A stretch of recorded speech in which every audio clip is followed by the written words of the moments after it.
सुना था तुम परम ज्ञानी हो बुद्ध। जान के आश्चर्य हुआ कि कांटा तुम्हें भी चुभता है। अब तो गली गली ये बात ना उठेगी कि तुम तो कोई पहुंचे हुए महात्मा हो। ये कांटे हमने बिछाए हैं। इस गांव में तुम्हारा स्वागत नहीं। हर दिन अनाज भिक्षा में मांग कर ले जाते हैं। चलो चलो, दूसरे गांव का रास्ता लो। मेरा आप लोगों से अनुरोध है कि मुझे अपने गांव में भिक्षाटन करने दें।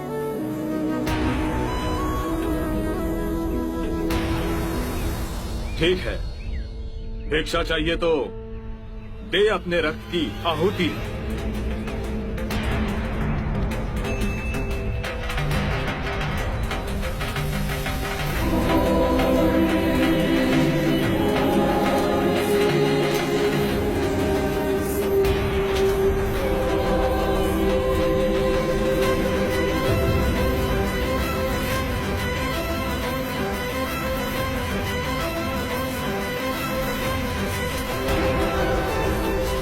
सुमित, रास्ता बुहारा तो इस गांव से तेरा दाना पानी उठ जाएगा।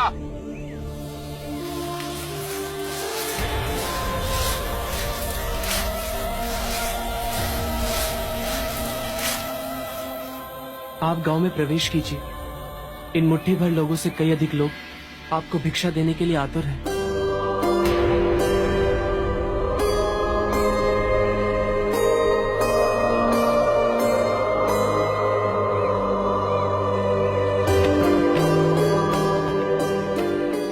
आप मुझे ना छोड़ें। हाँ, नहीं तो मेरी छाया भी पड़ी, आप दूषित हो जाएंगे। क्यों दूषित हो जाऊंगा मैं?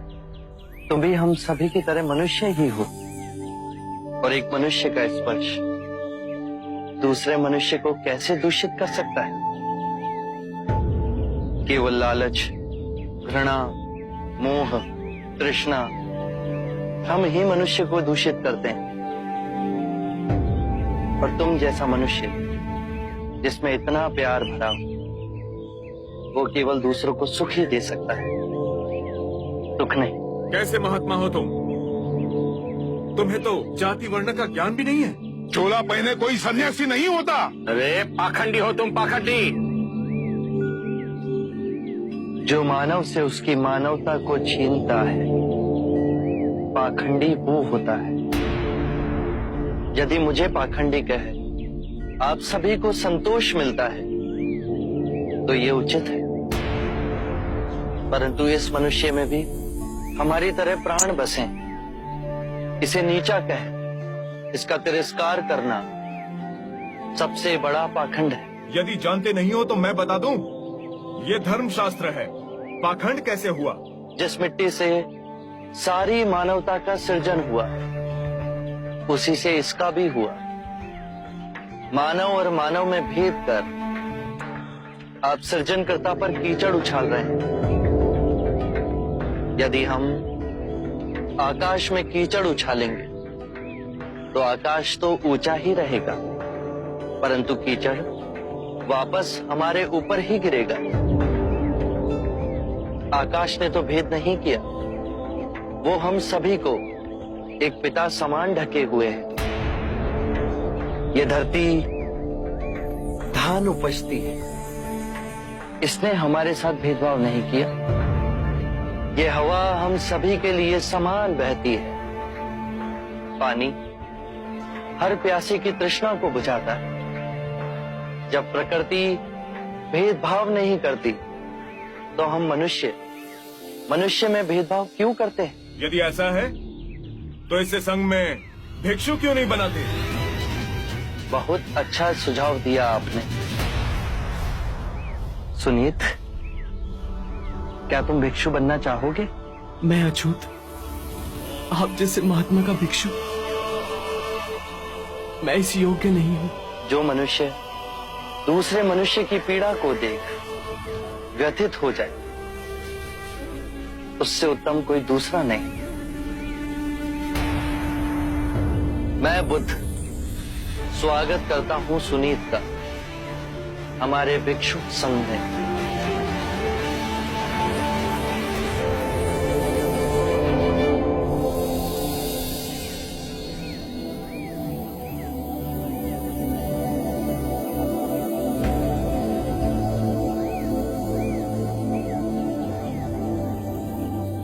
सारा जीवन किसी ने दया के दो शब्द ना कहे मुझसे, और आज इतनी करुणा बरसी है। पहली बार ऐसा लग रहा है कि मैं भी मनुष्य हूं, पर जो मैं कर रहा हूं यह अधर्म तो नहीं? जो अधर्म आज तक हुआ वो अब नहीं होगा। हर मनुष्य में चेतना का द्वार है, बस उसे ही अपनी संभावना को पाना है, अपनी गरिमा पे पुनः लौटना है। मेरा मार्ग प्रेम का है, तो वहां सबका सत्कार है।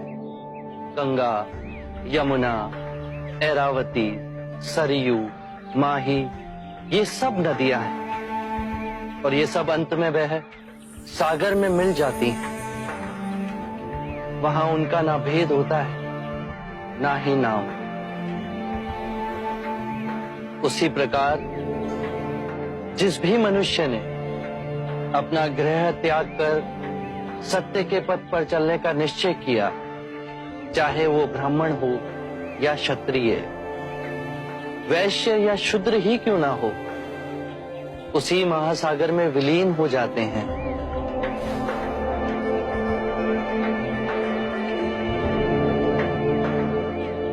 हर मनुष्य के अश्रुओं में नमक होता है, उसके लहू का रंग लाल होता है। ये भेद मनुष्य ने मनुष्य को उत्प्रेरित करने के लिए बनाए। आज मैं इन भेदों को काटता हूं। आज सुनीत को दीक्षा देना क्रांतिकारी होगा। हम पर बहुत से संकट आएंगे, हमें और तिरस्कृत किया जाएगा, पर सत्य आने वाली आंधी के सामने अडिग रहेगा।